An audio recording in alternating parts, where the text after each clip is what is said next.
ইনশাআল্লাহ আমরা এই যাত্রাও আপনাদের ভালোবাসা, আপনাদের সহযোগিতা এবং আল্লাহ রাব্বুল আলামিনের অশেষ মেহেরবানিতে আমরা আবারও আমাদের প্রান্তীয় নেত্রী দেশনেত্রী বেগম খালেদা জিয়াকে আজকে দেশের মানুষের যৎকৃত্রিম ভালোবাসার প্রতীক সেটি আজকে প্রমাণিত। বিভিন্ন ধরনের গুজব, বিভিন্ন ধরনের বক্তব্য বিভিন্ন জায়গায় দলের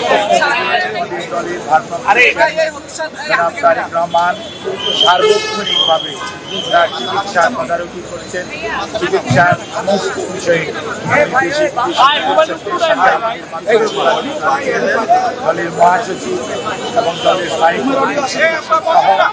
সারা দেশের মানুষের নিয়ে উপদেষ্টা পরিষদের সদস্য এবং বাংলাদেশ সরকার সার্বক্ষণিকভাবে ওনার চিকিৎসার ব্যাপারে যথাযথ সহযোগিতা এই হাসপাতালের চিকিৎসক, নার্স এবং সকল কর্তৃপক্ষ এবং আমরা অত্যন্ত কৃতজ্ঞ। আমাদের বন্ধুপ্রতিম দেশ যারা অর্থাৎ আমেরিকা বলেন, ইউকে বলেন, চায়না বলেন, কাতার বলেন, আর সৌদি আরবিয়া বলেন, পাকিস্তান বলেন, ইন্ডিয়া বলেন, আমাদের অনেক সরকার এবং রাষ্ট্রপ্রধান এই চিকিৎসার ব্যাপারে তাদের সহযোগিতার হাত বাড়িয়ে দিয়েছে। আমরা এই সংকটময় মুহূর্তে আপনাদের মাধ্যমে দেশবাসীর কাছে সুস্থতা দোয়া চাই এবং আল্লাহ রাব্বুল আলামিন যাতে দেশবাসী দোয়া সারা পৃথিবীর অনেক মানুষের ওনার প্রতি ভালোবাসা এবং দোয়ার কারণে হয়তো এই যাত্রায় সুস্থ রয়েছে বলে আমরা আশা করি। আমরা আপনাদের মাধ্যমে সবাইকে সর্বোচ্চ সংযম প্রদর্শন এবং সেই সাথে কোনো ধরনের সুযোগ ছড়ানো এবং সুযোগে কান না দেওয়ার জন্য বিনীতভাবে পরিবারের পক্ষ থেকে, দলের পক্ষ থেকে আপনাদেরকে আমরা অনুরোধ করছি। আমাদের দল কীভাবে আপনাদেরকে ইনফরমেশন দিবে সেটিও আমাদের দলের পক্ষ থেকে জানিয়ে দেওয়া হয়েছে। কাজেই সম্মানিত সাংবাদিক ভাই বোনেরা, আপনারা ধৈর্য ধরুন। দীর্ঘ 6 বৎসর যাবৎ আপনারা আমাদেরকে সহযোগিতা করেছেন। ইনশাআল্লাহ আমরা এই যাত্রাও আপনাদের ভালোবাসা, আপনাদের সহযোগিতা এবং আল্লাহ রাব্বুল আলামিনের অশেষ মেহেরবানিতে আমরা আবারও আমাদের প্রান্তীয় নেত্রী দেশনেত্রী বেগম খালেদা জিয়াকে আজকে দেশের মানুষের যৎকৃত্রিম ভালোবাসার প্রতীক সেটি আজকে প্রমাণিত। সেই লক্ষ্যে আমরা আপনাদের সহযোগিতা চাই।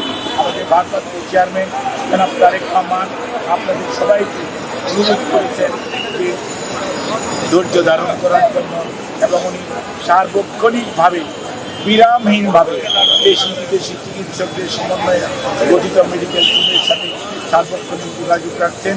আজকে আপনাদের সহযোগিতা ছাড়া চিকিৎসা কার্যক্রম সঠিকভাবে পরিচালনা করা সম্ভব হবে না। কাজে কোনো ধরনের গুজবে কান না দেওয়ার জন্য আপনাদের অনুরোধ করছি এবং দেশনেত্রী বেগম খালেদা জিয়ার জন্য সুস্থতার জন্য আপনাদের মাধ্যমে দেশ তথা সকল ধর্মের মানুষের প্রতি আমরা উদাত্ত আহ্বান জানাচ্ছি। আপনাদের সবাইকে অনেক অনেক ধন্যবাদ। জাহিদ ভাই, আপনি বলেছেন যে একটা প্রশ্ন ছিল, যেটা হচ্ছে আপনি গুজবের কথা বললেন। সঠিক তথ্যটা না আসার কারণে যে যেভাবে পারছে সংবাদ পরিবেশন করছে এবং সামাজিক যোগাযোগ মাধ্যমেও তথ্য ছড়াচ্ছে। খালেদা জিয়ার এখনকার যে শারীরিক অবস্থা, উনি কি ওইখান থেকে কি উন্নতির দিকে গেছেন বা বিদেশে যাওয়ার মতো শারীরিক কন্ডিশন তার আছে কিনা একটু পরিষ্কার করবেন। আমাদের দলের পক্ষ থেকে জানানো হয়েছে, আমাদের দলের সিনিয়র যুগ্ম মহাসচিব জনাব রিজভী আহমেদ ওনার স্বাস্থ্য ব্যতীত অন্যান্য বিষয়ে আপনাদেরকে মাঝে মাঝে স্পিক করবেন। আর আমি ডাক্তার জাহিদ হোসেন দলের একজন কর্মী, আমি আপনাদেরকে ওনার স্বাস্থ্য নিয়ে ব্রিফ করব। এর বাইরে আপনারা অন্য কারো ব্রিফিংয়ের কোনো ধরনের কান না দেওয়ার জন্য দল আপনাদেরকে অনুরোধ করবে। আপনারা যদি এটা মানেন, ফলো করেন, তাহলে আর কোনো গুজবে ছড়ানোর সুযোগ থাকে না। দেশের বাইরে নেওয়ার জন্য যে কথাটি আমি পূর্বেও বলেছি, মেডিকেল বোর্ডের সদস্যরা ওনাকে দেখেছেন। আজকেও ইউকে থেকে ওনাকে দেখার জন্য বিশেষজ্ঞ আসবেন এবং ওনারা দেখবেন।